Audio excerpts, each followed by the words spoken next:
अब जो अगला टॉपिक है ये है तीन क्षेत्र की तुलना। अगला जो टॉपिक है बुक में आपको दिया होगा तीन क्षेत्रों की तुलना।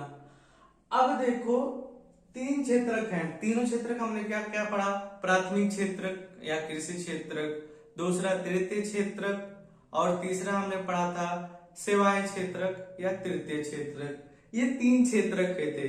अब तीनों क्षेत्रों में देखो तो बहुत सारे लोग काम करते हैं। अब पहला प्रकृति का एग्जांपल लेते हैं। जो पहला था प्राथमिक क्षेत्रक उसका एग्जांपल लेते हैं।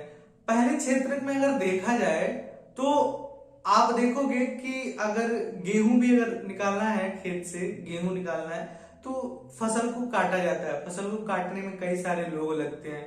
तो इस तरह से देखा जाए तो उस गतिविधि में कम से कम 10 लोग शामिल होंगे। अब दूसरा अगर द्वितीय का एग्जांपल लें, इंडस्ट्री वाला, तो उसमें तो बहुत सारे लोग हैं। जहां पे क्या किया जा रहा है, किसी भी एक रॉ मटेरियल को उठा के एक फिनिश गुड में तैयार किया जा रहा है, तो उसमें भी कई सारे लोग जुड़े हुए हैं। यानी कि जो क्षेत्रक है, तीनों क्षेत्रक में बहुत सारे लोग जुड़े हुए हैं जो आर्थिक क्रियाएं कर रहे हैं। अब दूसरा चीज इसमें देखा जाए, अब ये जो तीनों क्षेत्रक हैं, तीनों क्षेत्रक में देखा जाए तो हर एक चीज का उत्पादन हो रहा है। फोन का एग्जांपल ले लो, इस मार्कर का एग्जांपल ले लो, मार्कर है इसका भी उत्पादन हो रहा है। इन्हीं तीनों क्षेत्र मिलकर तो बनाते होंगे। ये प्लास्टिक से ये बनाते होंगे, उसके बाद से फॉर्म से जो इसकी निप है वो बनाते होंगे, फिर कलर से इसकी स्याही बनाते होंगे। तो ऐसे क्या देखा जाए तो हर एक चीज का उत्पादन होता है। मतलब एक सुई से लेकर एक बड़ी कार या बड़ी मशीन तक इन्हीं सारे क्षेत्रकों के द्वारा बनाया जाता है। ये चीजें हो गई हमारी क्लियर। अब यहां पे देख लो, प्रत्येक क्षेत्र में बहुत ज्यादा उत्पादन होता है।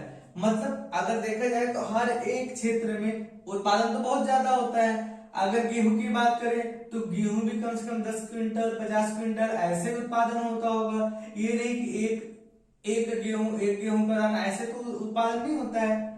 इन क्षेत्रकों में हर एक चीज का उत्पादन किया जाता है। जैसा कि मैंने बताया, सुई से लेकर कार तक हर एक चीज का उत्पादन इसमें होता है। तीसरा, इन क्षेत्रकों में अधिक संख्या में लोग काम करते हैं। आपको पता ही होगा तीनों क्षेत्रक है, तीनों क्षेत्रक में बहुत सारे लोग काम करते हैं। तो ऐसे क्या है, बहुत सारे लोग इनका काम करते हैं। अब देखा जाए कि हम इसका मूल्य कैसे निकालेंगे। हमने देखा कि तृतीय क्षेत्रक में कोई चीजें बना ली जा रही हैं। तृतीय क्षेत्रक में कोई भी चीज बन गई, बिस्किट बन गया। अब इसमें हम क्या बोलेंगे, अगर पूछा जाए कि तुमने पिछले साल कितना गन्ना बोया, तो तुम बोलोगे 2 क्विंटल बोया, ऐसा तो नहीं बोलोगे। अगर आलू की बात करें तो आलू बोलोगे 10,000 किलो हमने बोया। तो ऐसे क्या है, ऐसे कंफ्यूजन बहुत ज्यादा होता है। तो अर्थशास्त्रियों ने एक ध्यान से एक तरीका निकाला ताकि इसका जो जोड़ है उसे हम कर पाए।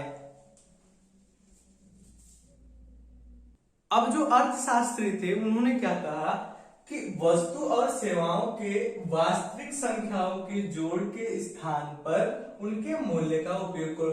मतलब जो वास्तविक संख्या थी, जैसे हमने अब एग्जांपल लिया था कि आलू था 20 किलो, कि एक साल में तुमने कितना गन्ना उगाया, तो 50,000 किलो। ये इन सारी जगहों पे क्या कर सकते हैं, उनके मूल्य को प्रयोग कर सकते हैं। जैसे 50 किलो प्रोडक्शन हुआ उसका, तो उसको क्या करते हैं, बेच दिया 4 रुपए पे, तो उसका कितना 200 रुपए हो गया। तो ऐसे कहा कि जो उसका वास्तविक है, वास्तविक संख्या उसको हटा दो, जैसे जो किलो है उसको हटा दो, उसको मूल्य में कन्वर्ट कर दो ताकि इससे आसानी होगी। तो ये हो गया सॉल्यूशन। अब एक है पॉइंट, इस पे ध्यान देना, उत्पादित और बेची गई वस्तुओं की अलग अलग गणना करने की जरूरत नहीं है, केवल अंतिम वस्तुओं और सेवाओं की गणना की जानी चाहिए। अब देखो क्या है कि इसका कहने का मतलब क्या है कि जो उत्पादित की गई हैं या वस्तुएं जो भी उत्पादित की गई हैं उनको अलग अलग गणना करने की जरूरत नहीं है। जैसे क्या हुआ, गेहूं हुआ, अब इसमें क्या किया, ये समझो 20,000 का बिका, 20,000 का बिका, फिर ये क्या बिस्किट बना, अब इसको कितने में बेचा गया? 40,000 में। और इसमें चीनी भी लगाया गया होगा। तो हर जगह इन सब चीजों को जोड़ने की जरूरत नहीं है। कैसे जोड़ने की जरूरत नहीं है, इसमें इस वाले एग्जांपल में हम यही चीज देखेंगे। जैसे आलू है, आलू क्या हुआ? 10,000 किलो बोया गया, मतलब 10,000 किलो का प्रोडक्शन हुआ एक तरह से। इसको कितने में बेच दिया गया? 5 रुपए प्रति किलोग्राम के हिसाब से बेच दिया, 50,000 इसका मिल गया। अब क्या हुआ, कोई XYZ लिमिटेड कंपनी थी, इसने इसको उठाया और इसका छिलका उलका हटाया आलू का, और इसको 10 रुपए किलो के हिसाब से बेचा, जो कितना हो गया? 90,000। ये चिप्स में इन्होंने कन्वर्ट कर दिया, ये फ्रेंच फ्राइज में कन्वर्ट कर दिया, जैसे भी करे इसने चिप्स में कन्वर्ट कर दिया समझो। अब क्या हो गया, दुकानदार के पास गया, दुकानदार ने 2 रुपए मार्जिन लगाया, मतलब 2 रुपए इसमें जुड़ा, और ये कितना हो गया? 1,80,000। तो अब जो ये 1,80,000 है, इसमें क्या होता है? आलू का भी दाम होता है, और साथ ही साथ जो फैक्ट्री में जितना भी इसके ऊपर खर्चा हुआ, इसको फ्राई करने में, ऑयल में जितना खर्चा हुआ, सॉल्ट में जो खर्चा हुआ, इस समय मिर्ची वाले भी चिप्स आ रहे हैं, तो इन सब चीजों पे जितना खर्चा हुआ, ये लास्ट वाले में पूरा जोड़ लिया जाता है। इसी वजह से हर जगह, मतलब आलू का पहले अलग जोड़ करो, या कंपनी का पहले अलग जोड़ करो, फिर दुकानदार का, ऐसा नहीं किया जाता है। लास्ट में जो फाइनल होता है उसी में पूरा जोड़ लिया जाता है। अब ये जो आलू था, या यहाँ पे आ गए, तो यहाँ पे जो ऑयल लगा, सॉल्ट लगा, नमक, तो ये जो चीजें हैं ये मध्यवर्गीय वस्तुएं हैं। मध्यवर्गीय वस्तु क्या होती है? मध्यवर्गीय वस्तुओं में मूल्य अंतिम वस्तुओं में पहले से ही जुड़ा हुआ रहता है। मतलब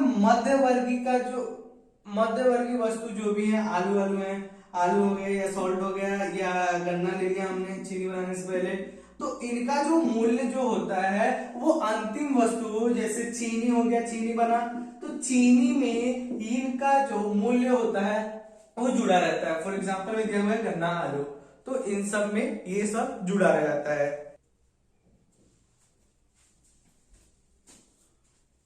अब ये है सकल घरेलू उत्पाद। सकल घरेलू उत्पाद क्या होता है? किसी एक विशेष वर्ष में किसी देश के अंदर कुल उत्पादित वस्तुओं और सेवाओं के मूल्य को क्या कहते हैं? सकल घरेलू उत्पाद कहते हैं। इसे देखो ऐसे भी सकते हो, तीनों क्षेत्रकों द्वारा उत्पादित वस्तुओं और सेवाओं के योगफल को जीडीपी कहते हैं। मतलब तीनों जो भी जीडीपी अगर लिया जा रहा है, तो इसमें जो प्राथमिक क्षेत्रक है उसे भी लेंगे, साथ में द्वितीय क्षेत्रक है उसे भी लेंगे, और तृतीय क्षेत्रक भी लेंगे। इसी से ये पता चलता है कोई देश कितना विकसित है और कोई देश कितना विकसित, मतलब देश का एक तरह से विकसित ऐसे ही पता चलता है, जीडीपी के द्वारा पता लगाया जाता है। तो यहीं तक था ये अपना टॉपिक, और बाकी जितना है वो नेक्स्ट पार्ट में देखते हैं। मिलते हैं नेक्स्ट वीडियो में।